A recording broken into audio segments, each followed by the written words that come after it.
Hello दोस्तों, तो कैसे हैं आप सब। Welcome to my channel success junction, एक कदम सफलता की ओर। और हम लेकर के आ गए आपके लिए हिंदी की टेस्ट क्रमांक 16। जी हाँ, विलोम शब्द की यहाँ पर टेस्ट चल रही थी, तो ये है टेस्ट क्रमांक 16। सबसे पहले सबको हैप्पी दशहरा, दशहरा की हार्दिक शुभकामनाएं।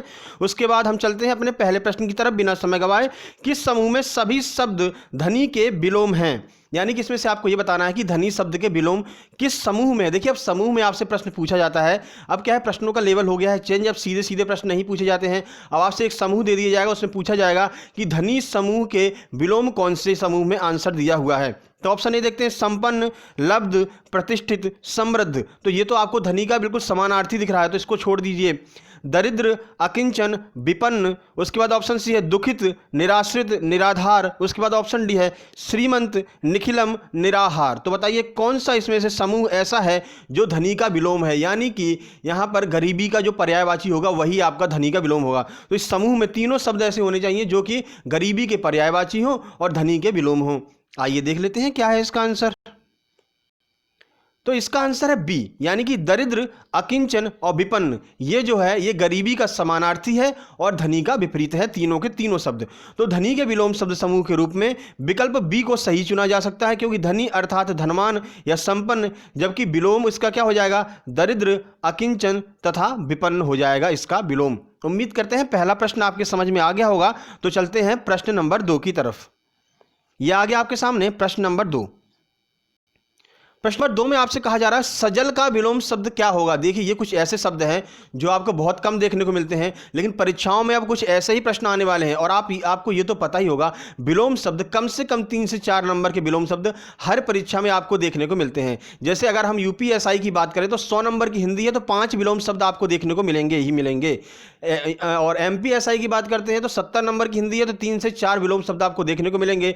और अगर जेल पहरी की बात करते हैं तो 2 विलोम शब्द आपको देखने को मिलेंगे। और अब विलोम शब्दों का लेवल हो गया है चेंज। अब वो पुराने वाले विलोम शब्द नहीं आने वाले हैं। तो सजल का विलोम शब्द क्या होगा ये आपसे पूछा गया है। आइए पहले ऑप्शन की तरफ ध्यान देते हैं। तो देखिए, ऑप्शन ए है निर्जल, ऑप्शन बी है सजीव, ऑप्शन सी है अधजल और ऑप्शन डी है सबल।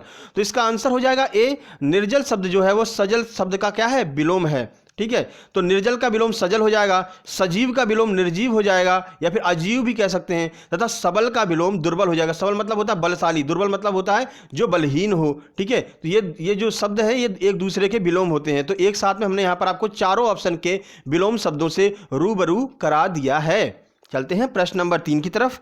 आइए देखते हैं प्रश्न नंबर 3 आपसे क्या कह रहा है। प्रश्न नंबर 3 है कायर शब्द का विलोम क्या होगा भाई। कायर शब्द का विलोम बता दो भाई क्या होगा। ऑप्शन ए है भयभीत, ऑप्शन बी है निडर, ऑप्शन सी है बेडर और ऑप्शन डी है डरा हुआ। तो बताइए कायर का यहां पर विलोम क्या होना चाहिए इन ऑप्शंस में से। आइए देख लेते हैं इसका आंसर। तो देखिए, इसका आंसर हो गया निडर, यानी कि निडर शब्द यहां पर होगा सही विलोम कायर का। तो निडर आपका यहां पर आंसर हो जाएगा। निडर हो गया आपका सही आंसर। तो देखिए, कायर का अर्थ होता है डरना, मतलब जो व्यक्ति डर जाता है, किसी को देख करके भाग जाता है, उसे हम कहते हैं एक कायर। अरे तू तो बहुत कायर है, तू तो वहां से भाग गया था, कायर हो जाता है। ठीक है, तो चलते हैं प्रश्न नंबर 4 की तरफ। ये आ गया आपके सामने प्रश्न नंबर 4। अकर्मक का विलोम शब्द कौन सा होगा। आपसे अकर्मक का विलोम यहां पर पूछा है। तो देखिए, एक है द्विकर्मक, एक है सकर्मक, एक है कर्मक और एक है कर्मठ। तो यहां पर बताइए अकर्मक का क्या होगा। तो देखिए, आ लगा हुआ है तो आ के आगे अगर हम उसका विलोम बनाएंगे तो सा लगा दीजिए। तो सकर्मक यहां पर आपका सही आंसर हो जाने वाला है। आइए देखते हैं क्या हमने सही लगाया है। बिल्कुल, यहां पर बी आंसर सही है। बिल्कुल, सकर्मक जो है वो इसका सही विपरीत हो जाएगा। देखिए, अकर्मक का विलोम सकर्मक होता है। अकर्मक का अर्थ है कर्म के बिना, यानी कोई आप कोई वाक्य लिख रहे हैं उसमें कर्म की आवश्यकता ना हो तो उसे हम अकर्मक वाक्य कहते हैं। और ऐसा कोई वाक्य लिख रहे हैं जिसमें कर्म के बिना काम ही नहीं चल रहा है तो वहां पर हम सकर्मक वाक्य उसको कहते हैं। उम्मीद करते हैं अब तो आपको बिल्कुल समझ में आ गया होगा। चलते हैं अगले प्रश्न की तरफ। ये आ गया आपके सामने प्रश्न नंबर 5। उनमें से कौन सा युग्म विपरीतार्थक नहीं है, यानी कौन सा इसमें से विलोम नहीं है। ऑप्शन ए आस्था अनास्था, ऑप्शन बी है अर्थ अर्ध, ऑप्शन सी है आय व्यय और ऑप्शन डी है आर्य अनार्य। तो क्या होगा इसका आंसर। अब तो आपको समझ में आ ही गया होगा कि इसका सही आंसर क्या होने वाला है। तो देखिए, आस्था अनास्था बिल्कुल विपरीत होता है, बिल्कुल सही बात है।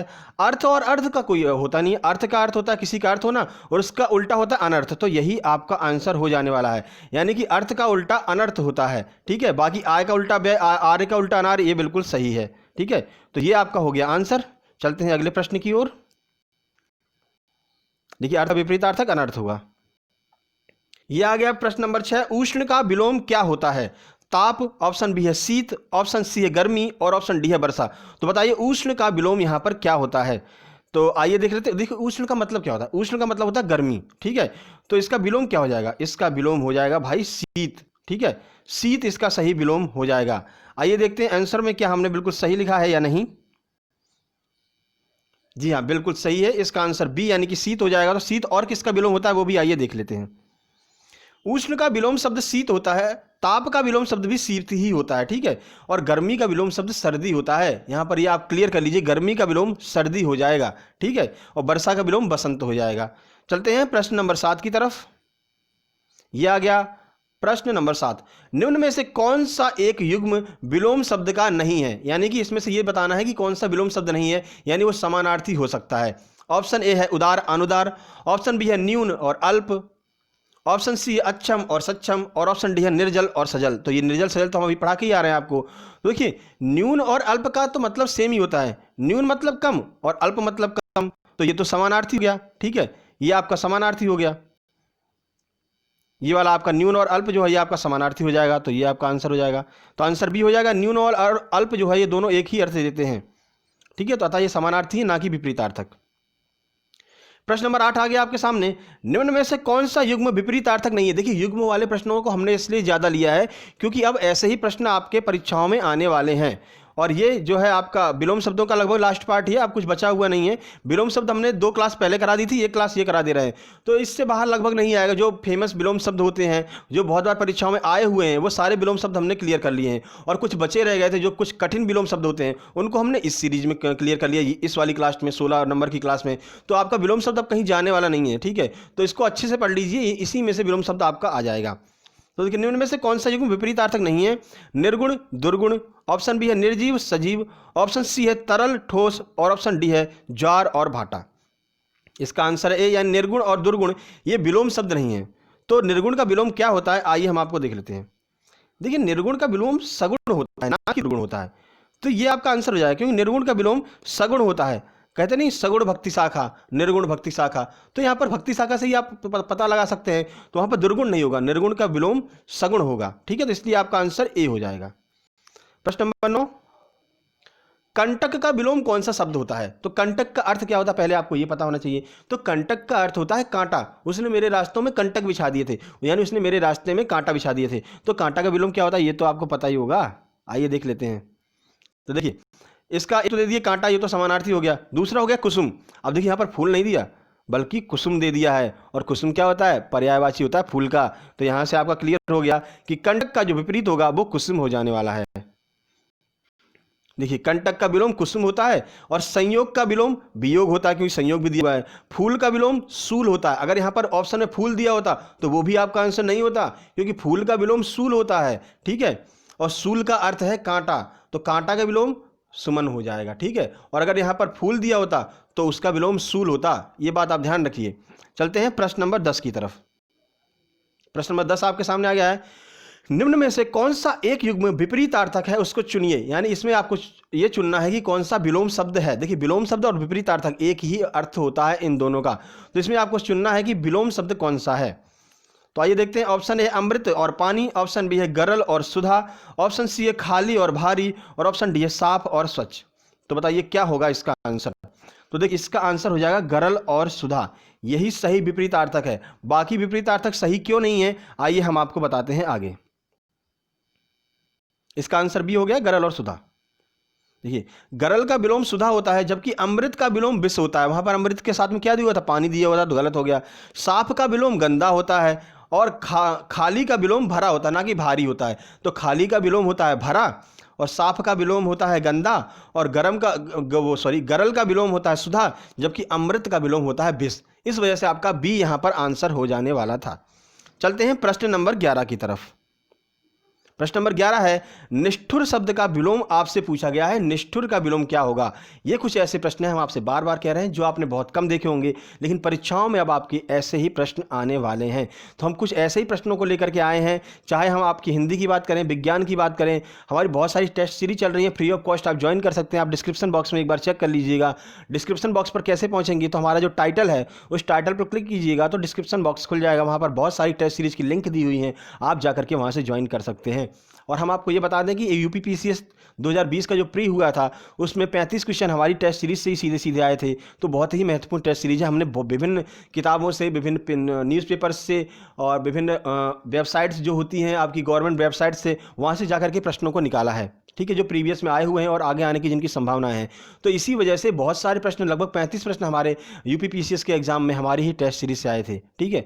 तो ये बहुत ही ज़्यादा महत्वपूर्ण टेस्ट सीरीज होने वाली है। तो आप एक बार जाकर के सारी टेस्ट को लगा लीजिए। रेलवे जब आ जाए तो एक बार आप प्लीज़, हम आपसे रिक्वेस्ट करेंगे कि साइंस की टेस्ट सीरीज जरूर लगा लेना।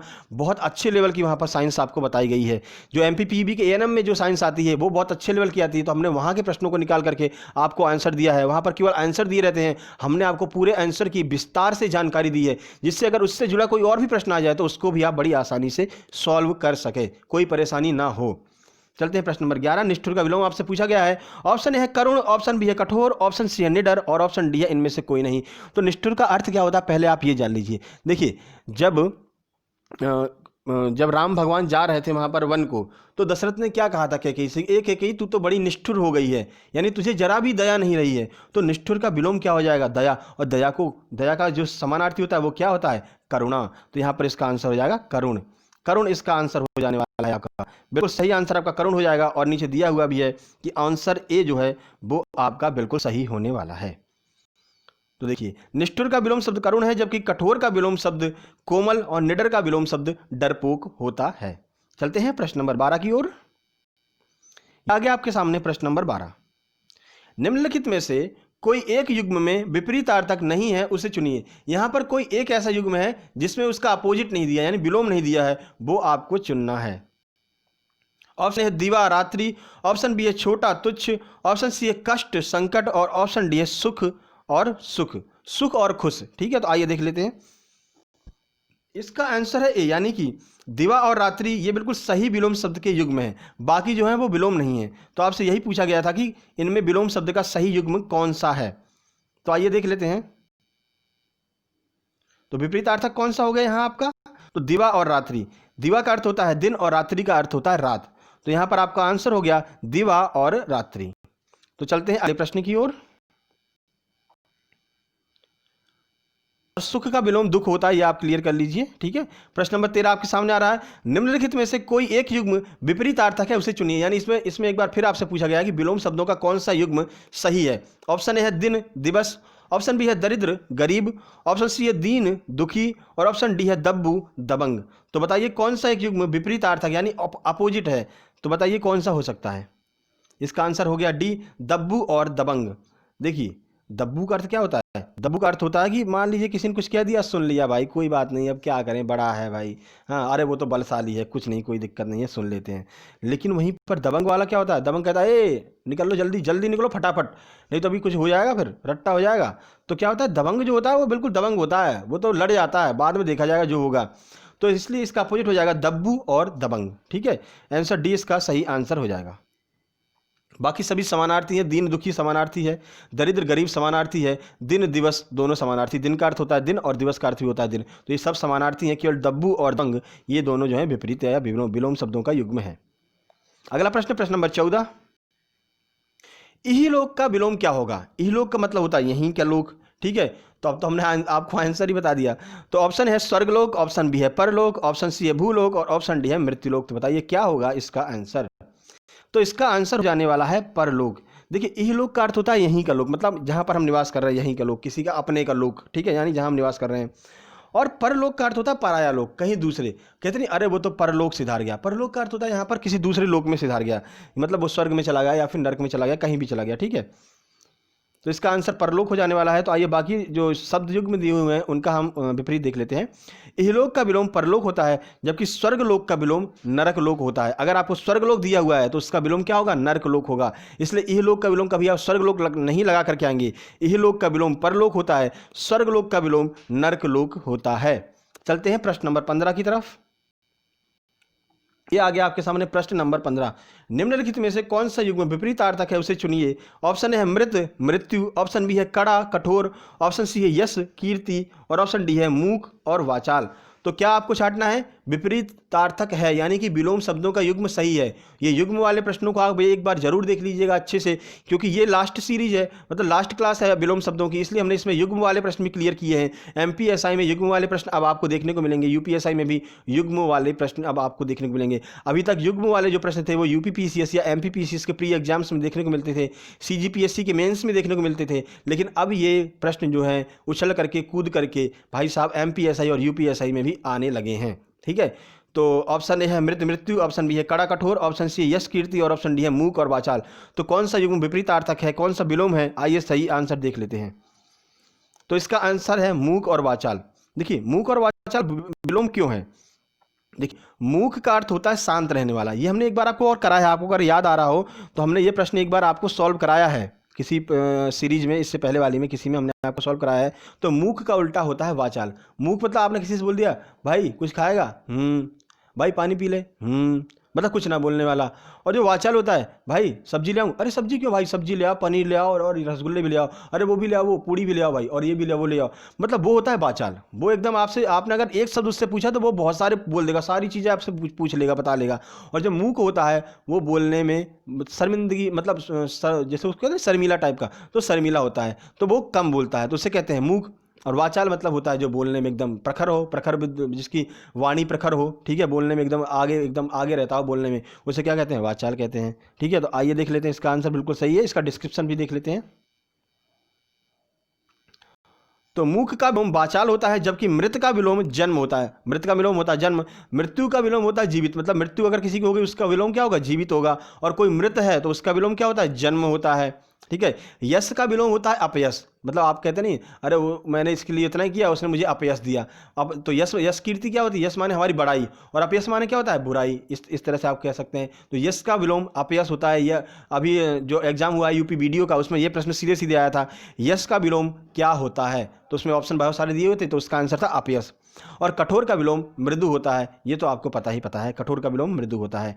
तो ये थी हमारी 15 प्रश्न जो रह गए थे आपके, कुछ विशेष प्रश्न जो हैं आपके विलोम शब्दों के रह गए थे, जो आपके जोड़ों वाले प्रश्न होते हैं, युग्म वाले प्रश्न होते हैं, उनको हमने यहाँ पर कवर कर लिया है। तो अब आपका विलोम शब्द एकदम क्लियर हो चुका है। इसमें से ही विलोम शब्द आपको देखने को मिल जाएंगे आपकी आगामी जो भी परीक्षाएं आने वाली हैं। ठीक है, और हम आपको बता दें कि मैथ्स की क्लास स्टार्ट हो गई है। ठीक है, और साथ ही साथ में जो बाकी की सीरीजें चल रही हैं, टेस्ट सीरीज हमारे डिस्क्रिप्शन बॉक्स में दी हुई है। A1 सीरीज मतलब कि सबसे अच्छी यहाँ पर आपको प्रश्न देखने को मिलेंगे। फालतू के प्रश्न हमने नहीं लिए हैं, जो परीक्षाओं में आते हैं उन्हीं प्रश्नों को हमने यहाँ पर कवर किया है, जो आपको बनाएंगे दूसरों से अलग। तो एक बार जाकर के जरूर चेक कर लीजिए। अगर आप हमारे चैनल पर पहली बार आए हैं तो वीडियो को लाइक कर दीजिए, अपने दोस्तों को शेयर कर दीजिए, और सक्सेस जंक्शन के सामने भाई सब्सक्राइब का बटन दिख रहा होगा, उस सब्सक्राइब के बटन पर क्लिक कर दीजिए, और सामने ही बेल आइकन होगा, उस पर भी आप क्लिक कर देंगे तो नोटिफिकेशन भी आपके पास तुरंत आ जाया करेगी, जो भी नई नई क्लास डला करेगी। तो एक बार चैनल को सब्सक्राइब जरूर कर लीजिएगा। मिलते हैं अगली वीडियो में, तब तक के लिए नमस्कार।